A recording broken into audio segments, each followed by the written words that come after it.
आप सोच रहे होंगे कि मैं क्या कर रहा हूं। मैं युद्ध की तैयारी कर रहा हूं। वही युद्ध जो ज्वालामुखी की भांति कभी भी फट सकता है।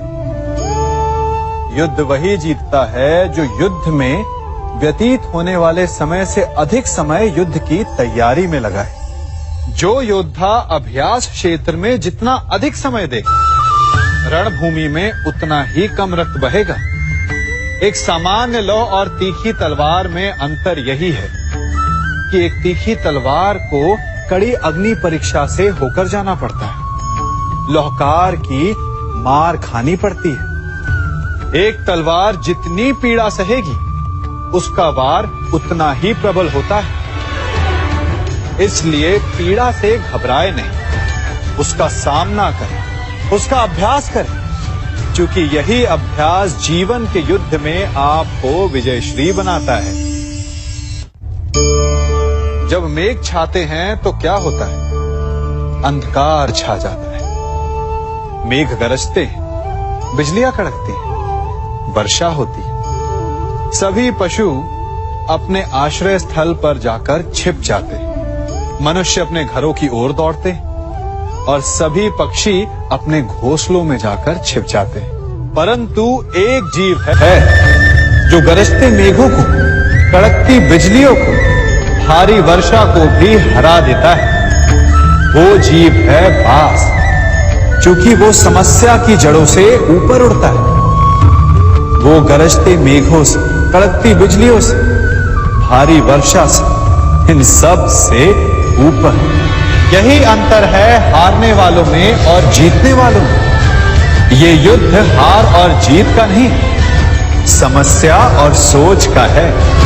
यदि आप अपनी सोच को छोटी रखेंगे तो समस्या बड़ी हो जाएगी, और यदि आप अपनी सोच को बड़ी रखेंगे तो समस्या छोटी हो जाएगी। तो दो मनुष्यों के मध्य होता है, परंतु विजय सदैव एक ही मनुष्य को मिलती है। जबकि समान रूप से दोनों शक्तिशाली होते हैं, समान ज्ञान प्राप्त करते हैं। कारण दो प्रकार के लोहे होते हैं, एक ठंडा, एक गर्म। कभी सोचा है? लोहकार लोहे को लोहे से ही काटता है, परंतु सदैव ठंडा लोहा ही गर्म लोहे को काट पाता है। और यही नीति मनुष्यों पर भी लागू होती है। जब युद्ध होता तो जिसके मन में ईर्ष्या होती, जलन होती, आक्रोश होता है, वो गर्म लोहे के समान। और जिसका मन शांत होता है, जिसका मन संयम से बंधा होता है, वो ठंडे लोहे के समान है। और वही ईर्ष्या और द्वेष नामक गर्म लोहे को काट सकता है।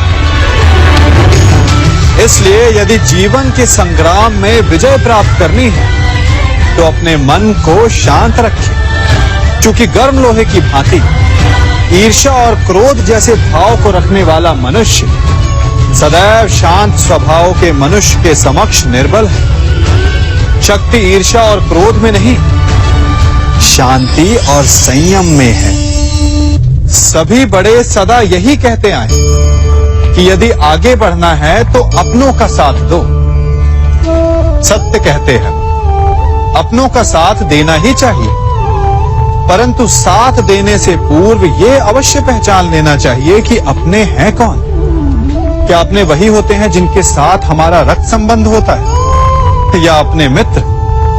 अपने वो होते हैं जो हमें सद्कार्य के लिए प्रेरित करें, हमें आगे बढ़ाएं, हमारा साथ दें। और वो जिनका साथ देने से समाज का नाश, धर्म की हानि हो, वो सगे हो करके भी सगे नहीं होते। इसलिए जब अपनों की परिभाषा का चुनाव करें तो उन्हें अपना माने जो आपका साथ दे, उन्हें नहीं जो हमें अज्ञान के मार्ग पर ले जाएं। सीमा एक रेखा ही नहीं, एक परिभाषा भी है। सीमा हर किसी की होती है, प्रेम की, धैर्य की, मित्रता की और शत्रुता की भी, और जो सदैव सीमा में बंधे रहते हैं वो सामान्य मनुष्य बनकर रह जाते हैं, परंतु जो समय आने पर सीमा तोड़ देते हैं वही भविष्य बनाते हैं, क्योंकि सीमा केवल आपको मर्यादा में नहीं रखती, आपको बांधती भी है। अब ये आप पर, मुझ पर, हम सब पर निर्भर करता है कि ये जाने कौन सी सीमाएं हमें बांधती और कौन सी सीमाएं शक्ति के नए मार्ग समक्ष लाती।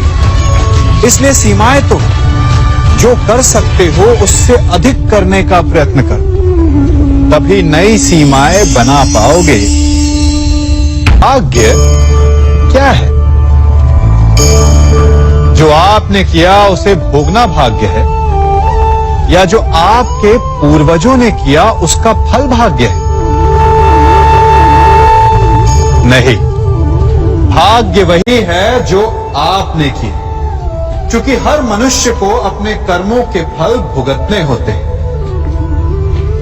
इसलिए यदि जीवन में कुछ भी करें तो उस पर अपनी दृष्टि अवश्य रखें, क्योंकि आपके एक कर्म का फल आपका भविष्य बदल सकता है। हम वही बनते हैं जो हम चुनते हैं, क्योंकि वही हमारा भाग्य बनता है। मनुष्य सुंदरता से आकर्षित होता है, उससे प्रेम करता है और असुंदर को देता है। ऐसा होता है ना? क्या आप ऐसा नहीं करते? करते हैं। तो सुंदर और असुंदर की परिभाषा क्या है? इस आकर्षण और विकर्षण का कारण क्या है? कभी सोचा है? कभी सोचा है कि जिससे आप प्रेम करते हैं, जिसके प्रति आप आकर्षित होते हैं, अचानक से उसके लिए मन में वितृष्णा आ जाती, और जिसके प्रति घृणा होती उसके लिए एकाएक आपके मन में प्रेम उमड़ आता है। कारण है दृष्टिकोण। क्योंकि सुंदरता आपके मन में होती, आपके सोच में होती, आपके दृष्टिकोण में होती। इसीलिए किसी को कीचड़ में खिला हुआ कमल सुंदर लगता है, और किसी को निर्मल चंद्रमा में भी कलंक का धब्बा दिख जाता है। यदि आपको सुंदरता अनुभव करनी, हर पल आनंद में रहना है, तो अपने दृष्टिकोण को सुंदर बनाएं और अपने आप सब कुछ सुंदर बन जाएगा।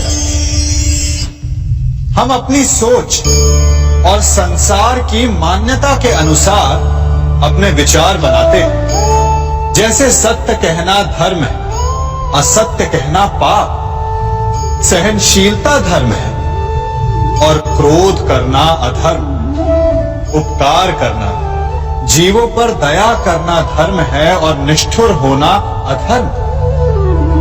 परंतु क्या यही सत्य है? क्या कभी कभी परिस्थितियां इन आवेशों को उल्टा नहीं कर देती? करती। यदि इस संसार में कुछ धर्म है, कुछ पुण्य है, कुछ महान है, तो परिस्थिति के अनुसार चलना।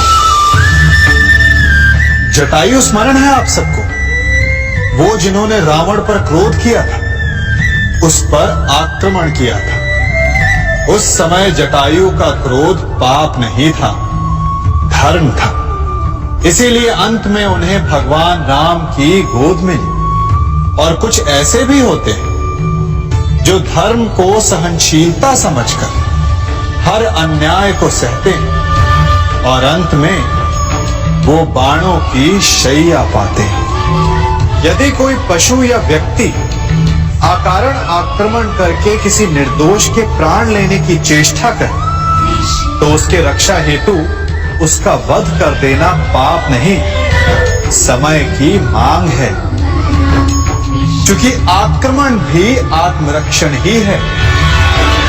यदि किसी दुष्ट की सहायता करने से सामान्य मनुष्य को कष्ट पहुंचे, पीड़ा पहुंचे, तो उसे सहायता ना देना ही धर्म है। अकारण क्रोध अस्वीकार्य है, परंतु यदि क्रोध से कुछ शुभ हो, पाप बाहुभीत हो, तो क्रोध और दंड भी धर्म ही है। संसार का सबसे बड़ा पाप क्या है? असत्य बोलना, हत्या कर देना, चोरी करना या किसी का अपमान करना। संसार का सबसे बड़ा पाप है किसी निर्बल को सताना, और संसार का सबसे बड़ा दंड भी उस निर्बल के मुख से निकली हाय है। आप देख रहे हैं मैं क्या कर रहा हूं? मैं लौ पिघला रहा हूं, और ये लौ पिघलता है इस चमड़ी की बनी धूनकी से निकली हवा से। तनिक सोचिए, एक मृत पशु की खाल से बनी धूनकी इतने कठोर लोहे को भस्म कर सकती। ठीक उसी प्रकार आप चाहे जितने भी शक्तिशाली क्यों ना हो, यदि आपने किसी निर्दोष, किसी निर्बल को सताया, तो उसके मन से निकली हाय और उसका श्राप आपके जीवन को भस्म कर सकता है।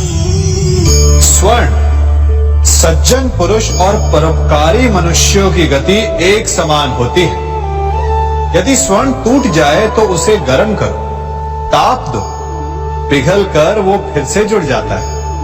ठीक उसी प्रकार मतभेद होने के पश्चात भी एक सज्जन पुरुष और महान पुरुष फिर से मित्र बन जाते हैं।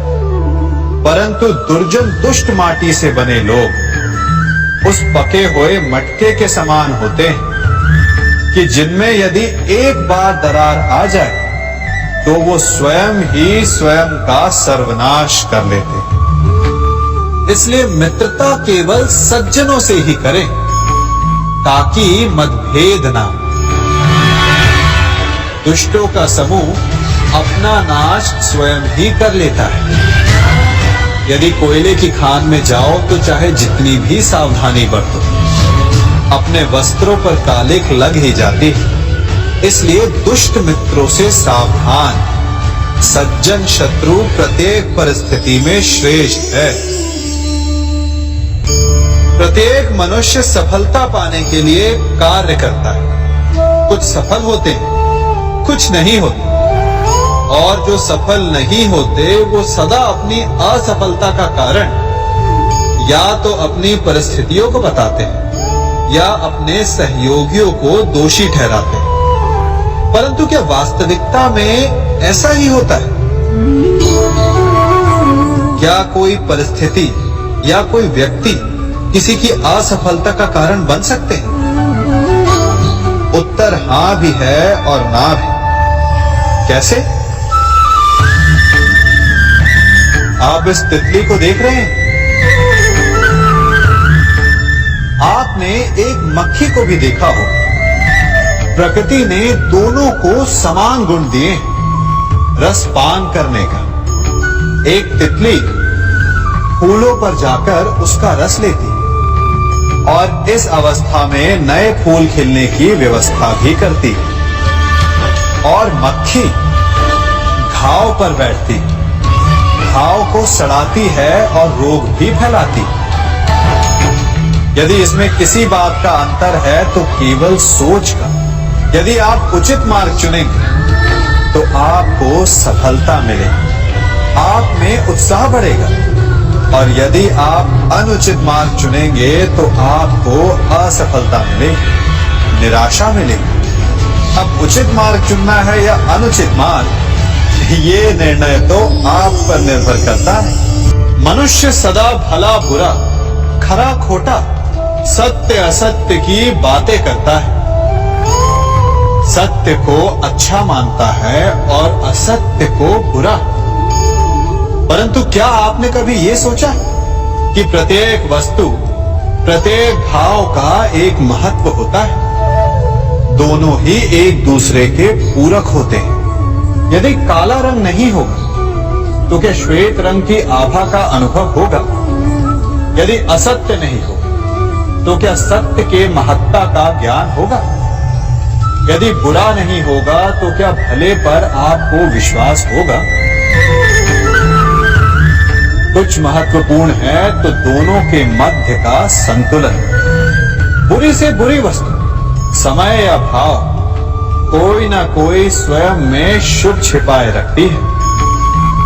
कभी काले गरजते मेघों को देखा है? उसके किनारे भी एक स्वर्णिम आभा होती है। उसी प्रकार यदि आपके जीवन में बुरा समय आए तो आपको अपने सच्चे मित्रों की पहचान हो जाती है। तो बुरे समय में निराश ना हो, उसमें भी कुछ शुभ खोजने का प्रयास करें और धीरे धीरे सब कुछ आपके जीवन में स्वतः शुभ हो जाएगा।